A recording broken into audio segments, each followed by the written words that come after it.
The Zephyrians arrived on a Tuesday morning, their crystalline ships descending through Earth's atmosphere like falling stars. Commander Vexhai watched from the flagship's observation deck as the blue marble of a planet grew larger, its vast oceans glittering in the light of the alien sun they now orbited. 71% water coverage, reported Navigator Keltris, her 4 eyes scanning the holographic displays. Perfect for our needs. The indigenous species appears to be primarily land-dwelling. Minimal aquatic interference expected. Vexhai's mandibles clicked in satisfaction. The Zephyrian homeworld had died 3 cycles ago, its oceans poisoned by industrial waste and stellar radiation. His people, evolved from aquatic ancestors, desperately needed water worlds to survive. Earth's oceans would become their new home, their salvation. The invasion was swift and efficient. Zephyrian bioships submerged into Earth's major bodies of water, their adaptive hulls shifting from crystal to a flexible, organic membrane that could withstand oceanic pressure. Within hours, they had established underwater cities in the Atlantic, Pacific, and Indian Oceans, their bioluminescent structures casting eerie glows in the previously dark depths. Humanity retreated to higher ground, their navies no match for the advanced alien technology. The Zephyrians had studied Earth for months before arriving, cataloging human capabilities and aquatic life. They knew about whales, sharks, and deep-sea creatures. They had prepared for human submarines and underwater weapons. What they hadn't prepared for was something that didn't exist in their databases, something that had been sleeping in the deepest trenches for millennia. Dr. Sarah Chen pressed her face against the reinforced glass of the emergency research station, watching the alien lights dance in the waters below. As a marine biologist, she had spent years studying the ocean's mysteries, but nothing had prepared her for this. The aliens had been in the water for 3 weeks now, and something was wrong.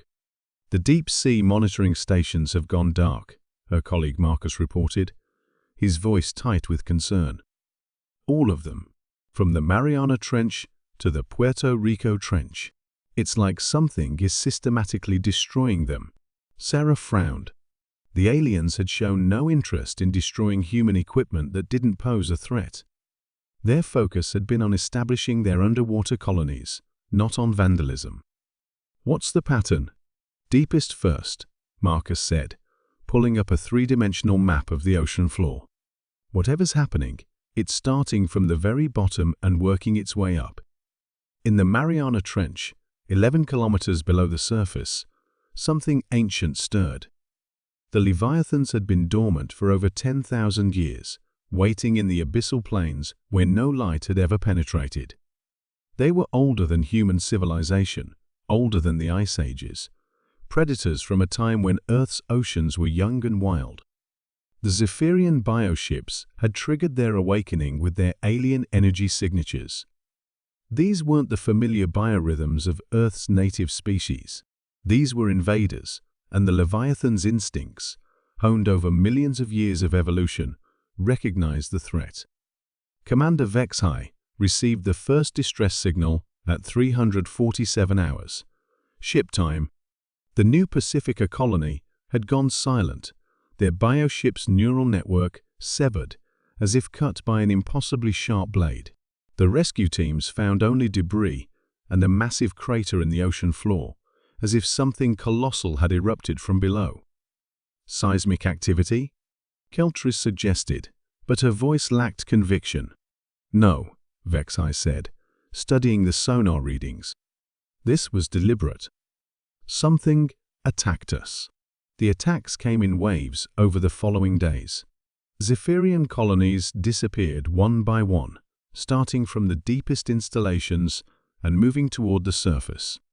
The bioship's sensors caught glimpses of massive forms moving in the darkness, creatures of impossible size, with hide that seemed to absorb their scanning beams and eyes that glowed with an intelligence that predated starflight. The Leviathans were not merely large, they were ecosystem engineers, beings that had shaped Earth's ocean currents and deep-sea geography for eons. They communicated through subsonic calls that traveled across ocean basins, coordinating their response to the alien incursion with a sophistication that neither humans nor Zephyrians had imagined possible. Dr. Chen watched from her research station as bioluminescent displays, unlike anything in the scientific literature, began appearing across the globe's oceans. The patterns were complex, mathematical, and clearly intentional. "It's a language," she whispered, her hands trembling as she adjusted the underwater cameras. "They're talking to each other." The final confrontation came when the Leviathans rose from the deepest trenches. Vex-High watched in horrified fascination as sonar revealed their true-scale creatures, the size of small islands. Their bodies adapted for the crushing pressures of the deep ocean. When they moved upward, they brought with them currents that could sink warships and pressure waves that shattered Zephyrian bioships like glass. The largest of them, a being that had slumbered in the Puerto Rico Trench since before the continents took their current shape, rose to challenge the flagship directly.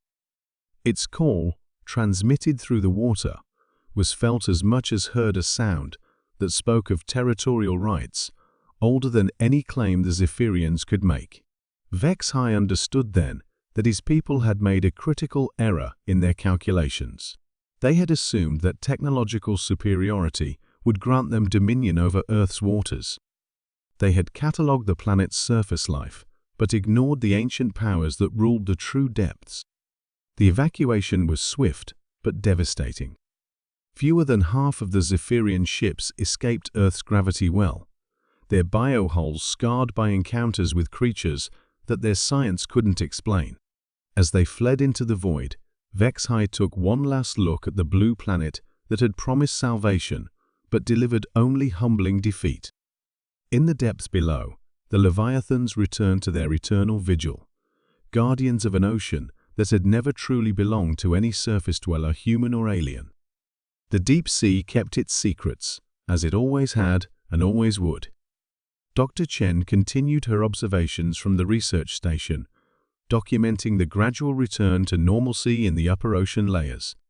But she knew the truth that the sonar readings had revealed: Earth's oceans had rulers, and they were far older and more powerful than any species that had ever gazed upon the stars.